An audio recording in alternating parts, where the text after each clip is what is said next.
Yeah, an emergency podcast? Sure, we can call it that. What's up, everybody? Thursday morning, June 23rd, 2022. We're here in the yard. I'm J.E. Skeets, and joining me, thanks to the power of technology. God, I love technology. We got Tas Mellis. What's up, man? What's up, Skeets? How's it going? Pretty good. Good start here. Good start to the week. That's right. Start to the week. It's Thursday, Tas. I mean, draft week. I don't know. I just mean pre-draft. Thursday. When you said June 23rd, I was like, is that right? I know. Is that I the checked right date? right before I said it. I clicked up in my little MacBook date. Is it June 23rd? It is. Yeah, happy draft day to everybody. Hello to the sickos, the stream teamers joining us live right now on YouTube. Just so everybody knows, JD is traveling somewhere in Eastern Canada right now. So this show might take a little bit longer than normal to get flipped into a podcast on your Apple Podcasts, on your Spotify, wherever you listen to No Dunks, because I think he said he's driving to New Brunswick. Is that right? Yes. Okay. So hopefully there's a bridge, hopefully. Or maybe he's got one of those cool automobiles that turns into like a boat when you just drive into the water. So anyway, we're here live on YouTube. Take a second, like the video, subscribe to No Dunks on YouTube, hit that little notification button because you never know over these next couple days or weeks when we'll be going live reacting to something. We used the emergency podcast intro because, again, it's sort of an emergency. We got a trade to talk about, Tas, and then we got a bunch of rumors, and then I'm sure we can end with a little NBA draft day talk because Woj is telling us who's going 1, 2, 3, though Vegas seems to disagree with that. So we'll try and make sense of that. But let's start, Tas, with your thoughts on the trade that happened on Wednesday. The Detroit Pistons traded forward Jerami Grant to the Blazers in return for a 2025 first-round draft pick, which comes by way of the Milwaukee Bucks. It's protected 1 through 4. Detroit and Portland, they also did some swapping here of second-round picks for tonight's draft. So that's something to keep your eye on if you're a real sicko and you're looking at who's going in the second round. I'll throw this up for everybody there. You've got them swapping the 36th and the 46th picks again tonight. Pistons also will receive a 2025 second-round pick back from the Blazers. And then there's another one in there that sends the most favorable 26th second-round pick between Portland and New Orleans to Detroit. So we expected Jerami Grant to maybe get moved, and we thought the Blazers were in play here. But what side of this do you want to start with? Portland acquiring Grant or, what the Pistons are doing here? I guess we can start with Detroit.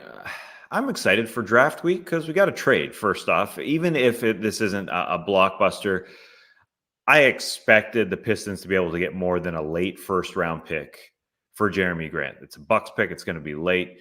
It doesn't matter about those second round swaps. Those are filler for potentially another move. And I think that's what Troy Weaver and the Pistons are doing here. They are just filling the cupboard because they don't have a lot of star power, a lot of locks that they love on their roster. And, they go and sign Jerami Grant a couple of years ago to a $20 million contract for 3 years. And I don't think he's overpaid by any means. And that's why I thought he'd get more. I think he's a very, very solid guy. But at the same time, what they're getting back other than that first round pick is no salary, is just cap room. So they have a lot of freedom, a lot of wiggle room to do stuff, whether it's this offseason or next offseason. I think people are saying, well, Christian Wood just got the Rockets back a very, very similar pick. Isn't Jerami Grant a better player? Well, the Rockets had to take a lot of salary back. And I think that's what Troy Weaver and the Pistons are doing. They are just setting themselves up for the future, whether they go and use all that cap room on DeAndre Ayton this offseason. I think there's a possibility of that. I don't think that they believe Marvin Bagley is their center for the future. And I get into their players because I don't know what you think about their roster, Skeets, but Cade is obviously a lock, a superstar, not going anywhere. They probably like Sadiq Bey. And maybe they like Isaiah Stewart, but other than that, I think they're just setting themselves up with all these second-round picks and all these picks for the future. And I don't see them necessarily just going and throwing money like they did at Jerami Grant. So that's my take from the Pistons side. Yeah, according to James Edwards III, who's the Detroit Pistons beat writer for The Athletic, he says they're heavily expected to be pursuing DeAndre Ayton. And I love the move. I think they should be very aggressive. It sounds like they will be. Whether or not the Suns, keep him to be determined, of course, here over the next little bit. I like that move. Though there are backup plans. They don't have to, they have flexibility now. This is what I like about Detroit, because they don't have to use all that cap space this offseason. I think they should try for Ayton. And then maybe, you strike out there. Do you go for like a Mitchell Robinson sort of type, sort of a bouncy big that can do work on the glass and give you a little defense, stuff like that. But they could, if they want to, let's say like Brunson's off the table and Ayton's off the table, and really they don't really get anyone of note.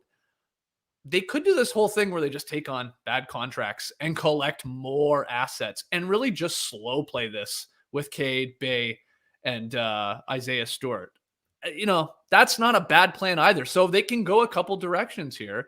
It also, let's not forget, they do have the number 5 pick tonight. I'm assuming they're keeping that at this point.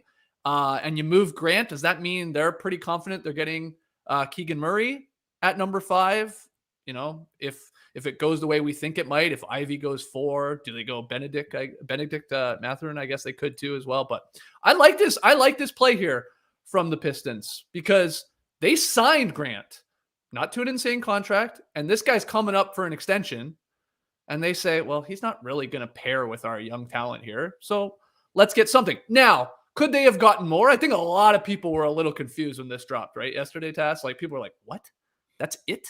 That's all they're getting for a 20-point per game scorer, a 2025 first-round pick by way of the Bucks?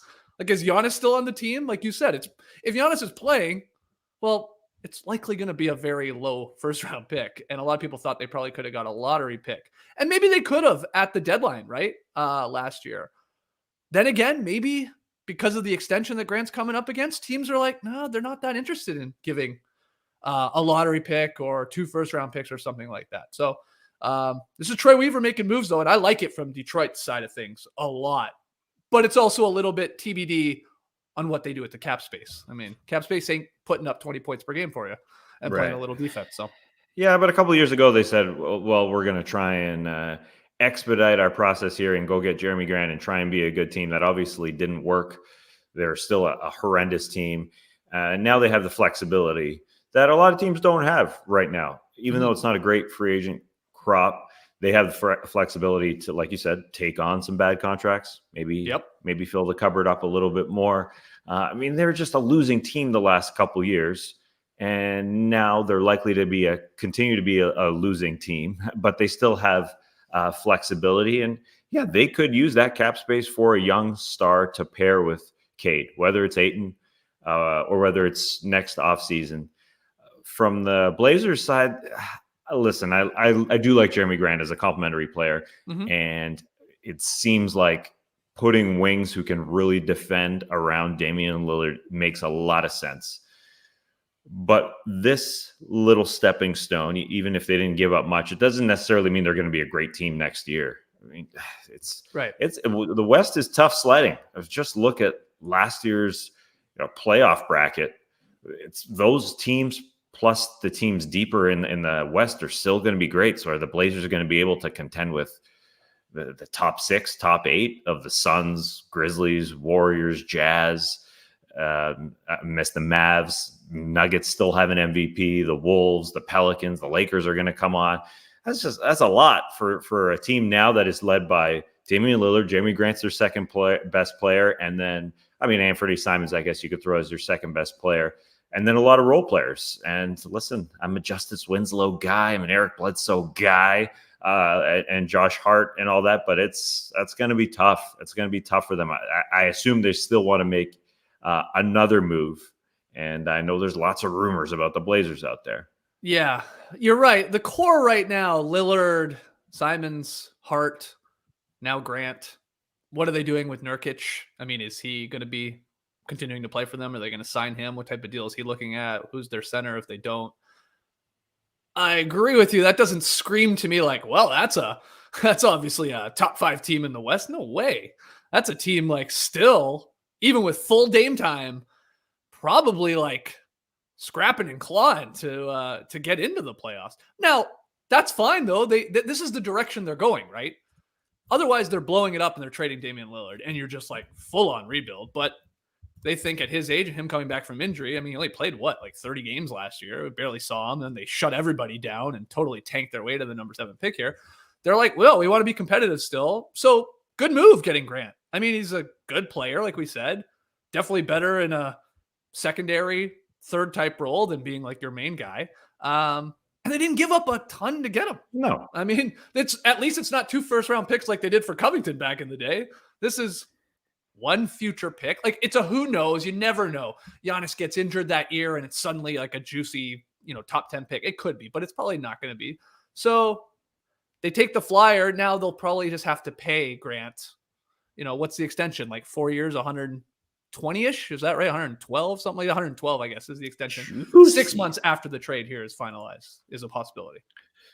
They didn't have to give up number 7, and that's what they tanked all year for. And that's what Joe Cronin is using tonight as a potential trade chip, I guess, because like you said, with Dame at his age, 32, I believe, and Jerami Grant now at 28, and Simons. I mean, it's a whole lot of Simons and a draft pick, on one timeline, and Lillard and Grant, the oldies, who are easily, your top 2. Listen, it's just like it's split. It's this 2 forks in the road that they could go, and yeah, Simons can complement those two, Lillard and Grant. He's an incredible scorer, but it's like, I don't know. It's like you've got an all defensive sort of wing set with Jerami Grant and Justice Winslow, and then you've got this all offensive guard rotation with Simons and Lillard. It's I still don't think it's good enough. Even though, it's definitely a step in the right direction, and I'm a big Grant fan. I do think he can be a player on a winning team. I don't think he's a Jerome James that had one good playoff run with the Nuggets in the bubble. I think he's way better than that. Yeah, I think if you dislike this from the Blazers side of things, it's because, you're like, okay, it made him a little bit better, but not enough better.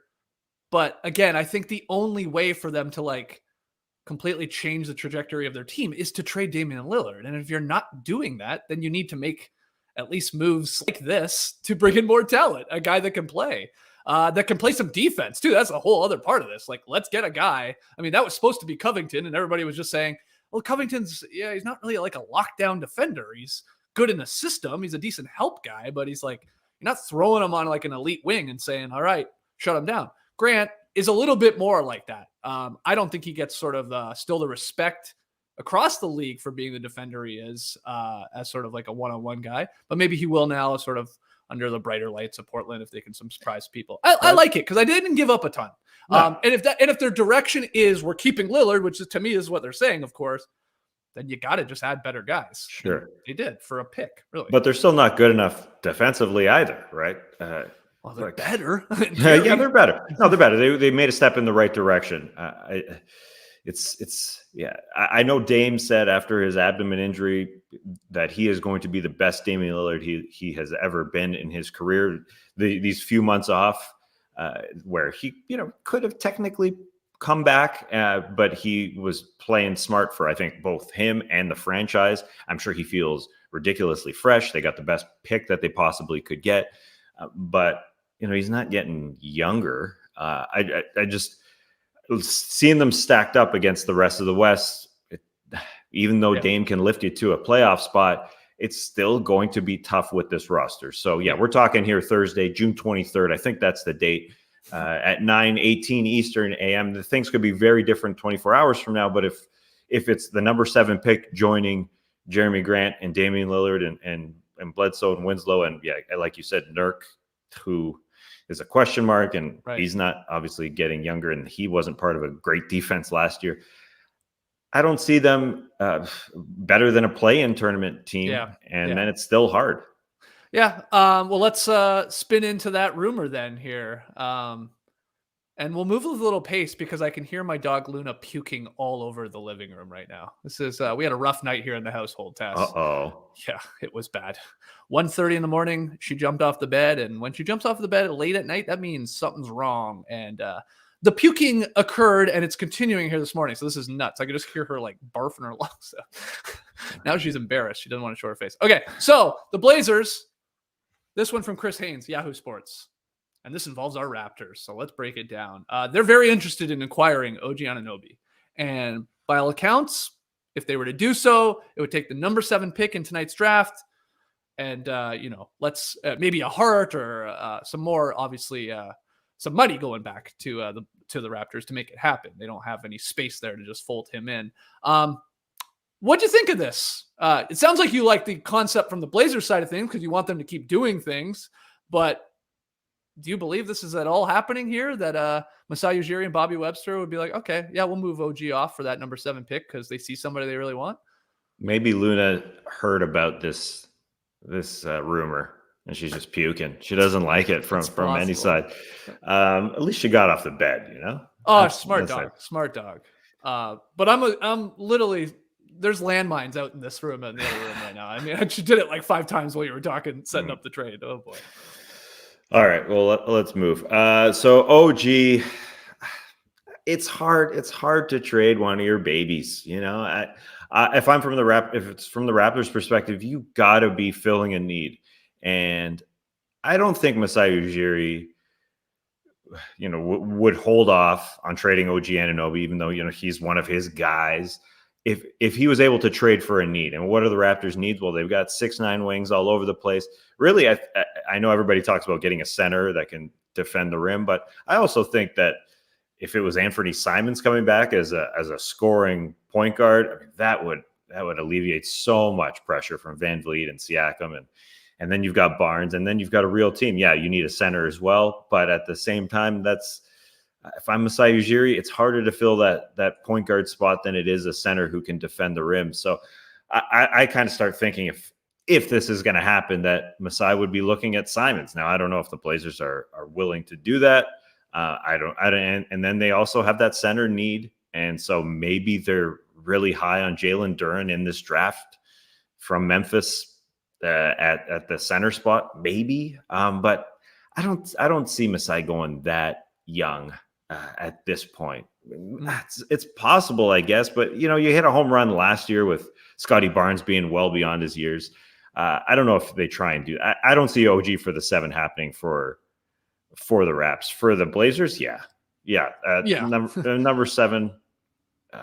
You trade for OG is a really, really, really solid player. Now these rumors started because I guess OG was sort of unhappy in his role. That's what the rumors were, that he was like a secondary or even a tertiary point guard, ball handler, I guess. Yeah. Scotty Barnes sort of overpassed him, but do you see any smoke here? The only way this happens here tonight is the Raptors organization are in love with the number 7 pick, whoever they think could be there. I don't know who that is. Again, I am not a draft expert, but that they would have to be like Masai's like back in the day when it was, they were enamored with Giannis, right? The Raptors were, and I know the Hawks were one of those teams too. And then suddenly the Bucks were taking them at 15. It would have to be along those lines of they just love. Who is it? Is it Sharp? Is it, like you said, the big guy there? What was his name? Duren. Thank you. That's the only way this goes down, because OG was the trendy pick last year. You remember, to be most improved. There was a lot of people heading into last season. Oh yeah, this guy, he's going to take the jump. And he did it. Now, problem with OG is he never plays a full season. You can almost always put him down for missing, unfortunately, 20, 25 games, it feels like. He got a little bit better in terms of scoring the ball, points per game and stuff like that, but he did not take the leap everybody was maybe expecting. The shot sort of cratered a little bit. The 3-point shot sort of disappeared a little bit. It came back to earth. He was a 40% shooter from deep the year prior to that. And it, a 36. Great defensive player. We all know that. A beast on that end, but I just don't see this. I think the Raps, I think they would be very content Definitely if they could get a center, maybe a little more scoring, like you're saying. But like generally, I think they would be one of these teams in the league that are like, no, we can run this back, stay a little healthier, lean into the continuity, and we are a good team for the most part. But I don't know. Like again, Masai and Bobby Webster could have their eyes on someone in this draft that they're like, Yeah. that's a future star that we can pair with Scotty Barnes and Siakam, and we're moving OG to make that happen. If that's the case, then sure. But I just like, who is that to me? I guess I'm left like scratching my head because all the draft experts say, it's sort of a 4 or 5 person draft. And then it's like a bunch of question marks. It's like, oh, that guy could hit, that guy could hit, that guy could be a bust. So without really knowing who that is, I just don't think this does happen here today. That's my guess. Right. Yeah. Who knows what's going on in the head of Masai Ujiri? If there is somebody that is, prompting him to trade in and try and get a top 10 pick, it's possible. But I don't think OG is someone that they give up on. It just doesn't make a lot of sense to me with the way the league is going.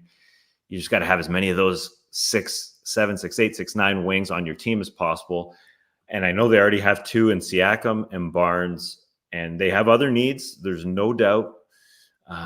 But yeah, you're right. I mean, if there's somebody at number 7, like even if they can get 7 and trade up to get Jaden Ivey, I think Ivey would be obviously phenomenal beside Fred VanVleet.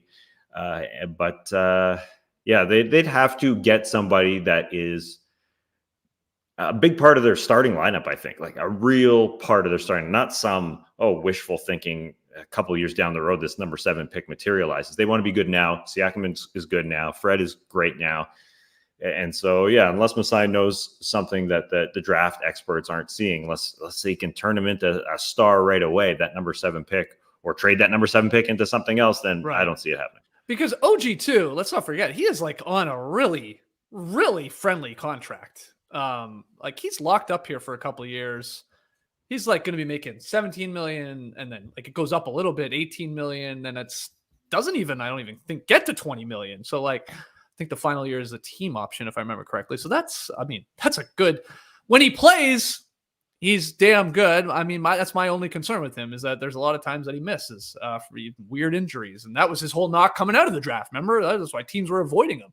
Like, this guy has all these weird injuries that he's picked up over the years. And that's like scared a lot of teams away, I think. But he is a really good player. It all comes down to what Masai Ujiri and Bobby Webster know about this draft to me, and that's it. But I guess I'll go on record saying I think he's still playing for the Raptors at the start of next season. And I think this is the Blazers' wishful thinking on the backs of the rumors that OG is maybe not happy in his role. And I'm not even sure how much I believe that, because it feels like sort of the Raptors brass have sort of shot that down too when they've had a chance to talk to the media. Final big piece of news here, or rumor, that's swirling. This one, I'm fascinated to hear your thoughts, Tas.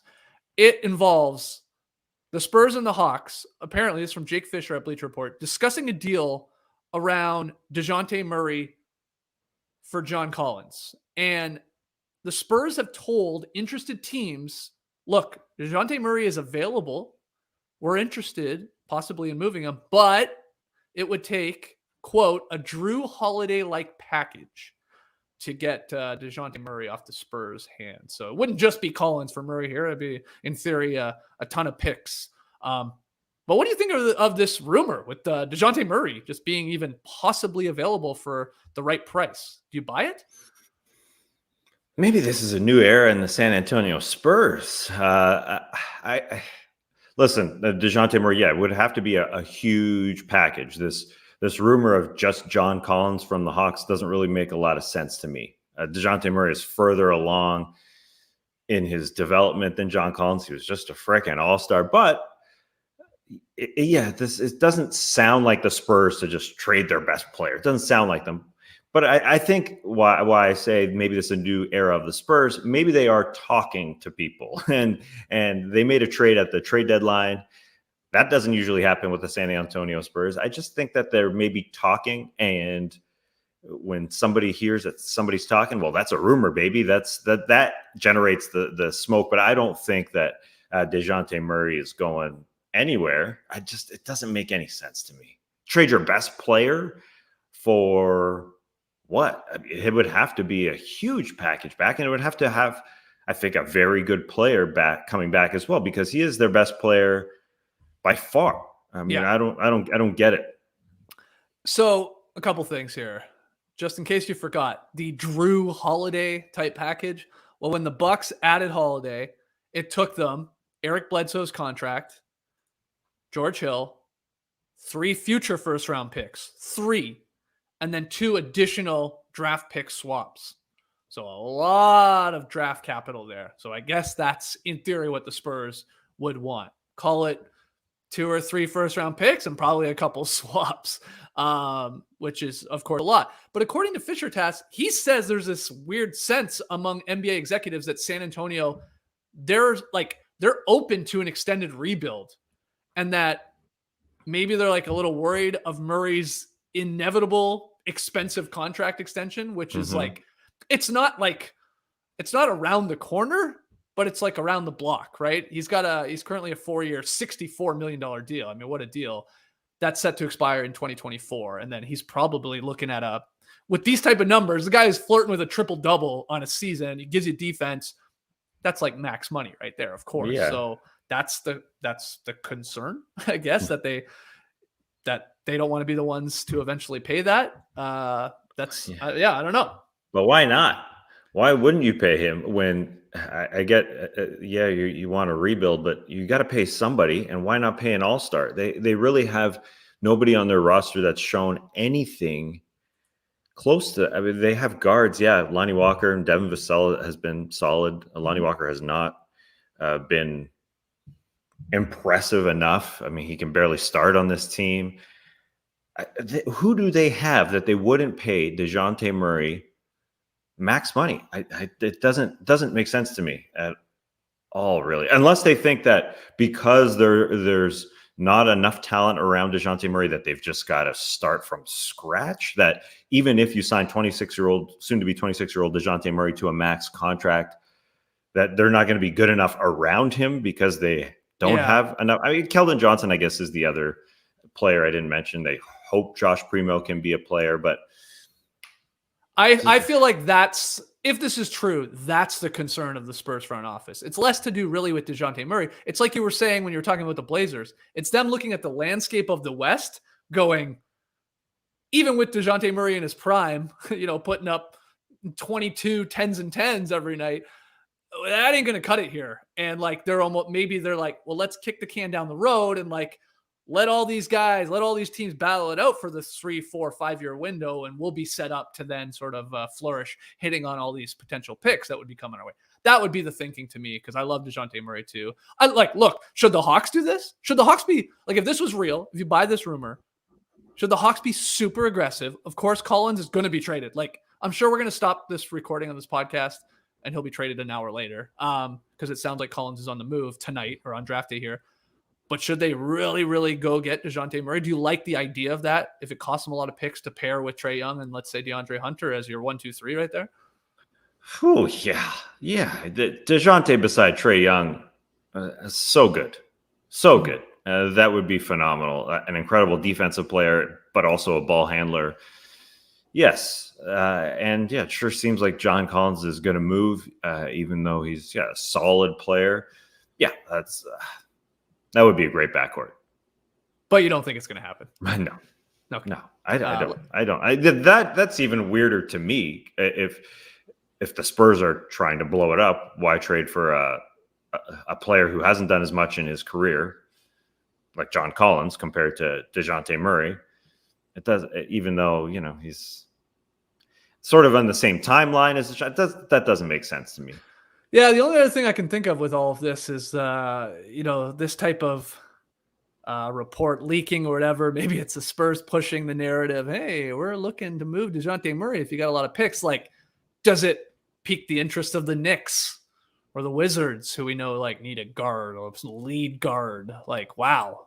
Oh, hold on. Murray's available? What? Oh, no. John Collins and picks. No. Listen to us. We got so-and-so and all these picks, and maybe there's a play there. But that still gets us back to like, why would you want to trade Dejounte Murray? Well, you're right. Especially with the Spurs organization. You're right. This is very out of character for them, it feels like. Yeah, well, it's a good point about other teams wanting to make a trade, especially because of the lack of talent in the free agency pool. Yeah. As we talked about with John Hollinger the other day, it was a good take by him that these hours here as we lead up to draft day, and even after draft day, before July 1st, when free agency starts, there's going to be trades because there's just not a lot of great free agents. If you want to improve your team, you got to do it via trade. So yeah, John Collins, a young, talented guy. Dejounte Murray, an incredibly young, talented guy.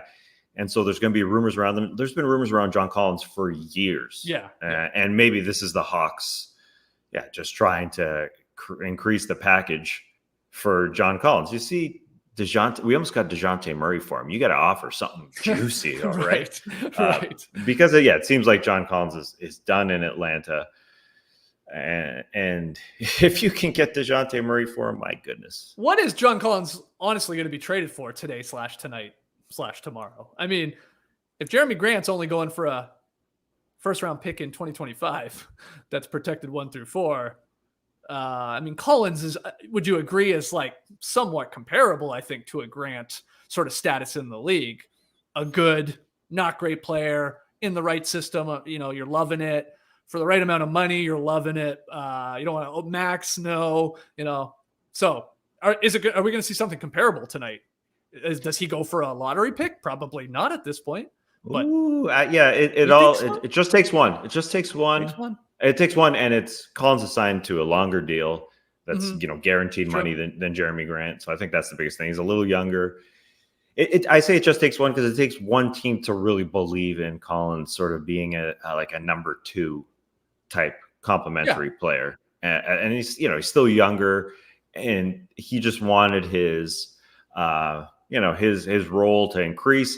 It just takes one executive looking back at the Hawks 2021 run and seeing John Collins work his ass off and be good. It's like Jerami Grant in that sense, that he had a really good playoff run, and like we just said, the Knicks or somebody is going to be willing to pay up for somebody out there, because the trades are going to come fast and furious. We're going to be podded. Yeah, I think so too. We're going to be podded a few times. Yeah, Woj even said, I know on some sort of like draft preview last night, he agreed with Hollinger and said, like, buckle up. There's going to be a lot of trades here tonight.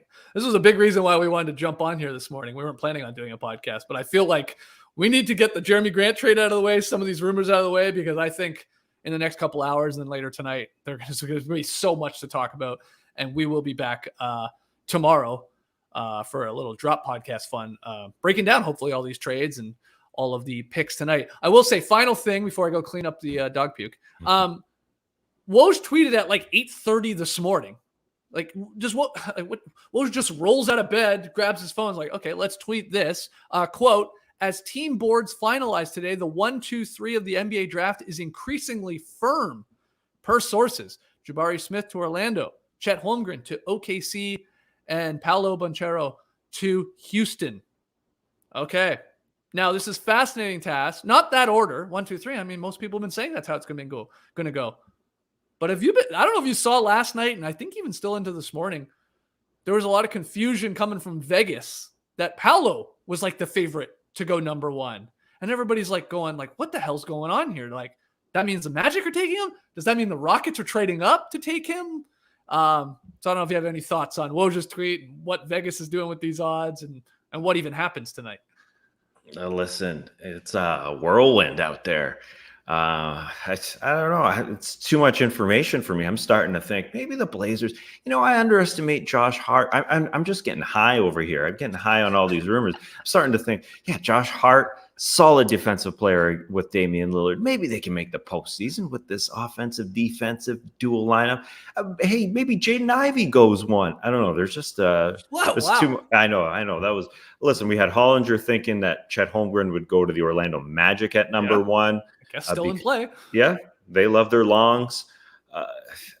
But Shams Charania was definitely leaning towards Jabari Smith going at number 1, and Banchero. I guess he's the one who ain't going number 1. Doesn't feel like he's going. Well, why does Vegas have him at? Like, what's going on there? Yeah. Like, Rob Lopez, I think, tweeted this morning, one of two things are currently happening right now. One, Jabari Smith is actually going number one, and Paolo's betting market is just being inflated and influenced by some sharp gamblers. Or two, Jabari Smith going number one is a huge smokescreen, and the gamblers, if you want to call them that, are the actual insiders, and they know that Paolo's going number one to either the Magic or, again, some sort of trade, maybe involving the Rockets or not. Like, there definitely could be tonight Chris Webber, Penny Hardaway type swap here with teams at the top. I think that's very much in play. Hollinger said the same thing before the Jerami Grant trade, but with the Kings and Pistons swapping 4 or 5 and all that, I would bet on that almost at this point happening between these top 5 or 6 teams.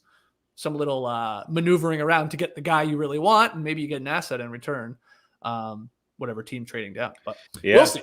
Yeah, and there's the 3 bigs are at the top, and you could even see a Markelle Fultz for Jason Tatum, like right. one for 3 trade. If number 2 with OKC is set on somebody, but you like one guy, and you can pick at number 3 if you're the Magic and drop down 2 slots. It's very possible. Yeah, it's possible. Again, we will break it all down tomorrow here on No Dunks. If you're joining us live on YouTube, thank you so much. Hit the like button, subscribe to No Dunks on YouTube, hit that notification button too so you know when your boys are going live. Because Tas said it, we could have some more emergency podcasts tonight, for crying out loud, if something really big and juicy goes down. So make sure you're subscribed. I also said this off the top, but just a little reminder, JD traveling. So this will take a little bit more time than normal to be flipped into a podcast. So, if you're waiting on that, thank you for waiting. If you're listening right now, appreciate that. Sorry, we couldn't get it up earlier, but the man's seeing the beautiful side of Canada, the east side, the side I've never seen even. So the photos look great from his wife, at least, who's been up there for a little bit. Shout out to Rachel and the boys. All right, Tassie, great talking to you here, breaking down all these rumors and that Jerami Grant to the Blazers trade. Thanks to everybody joining us live. We, again, will either see you later tonight or at the very least, we will see you tomorrow morning. Let me just give it a little Clipper Bros here. You heard it here first. Have a great time. Turn up. Love you guys. Awesome. Yeah, thanks for joining us. And remember, Maritime to go look at the rumors. Maritimes. That's the names. Something. Yeah, no, it wasn't good. It wasn't good. That's the name. Maritimes are the name of the Canadian provinces on the East Coast. You got to explain the Canadian jokes. So Maritimes got to go look at the rumors. Embrace the day, people. You could stay.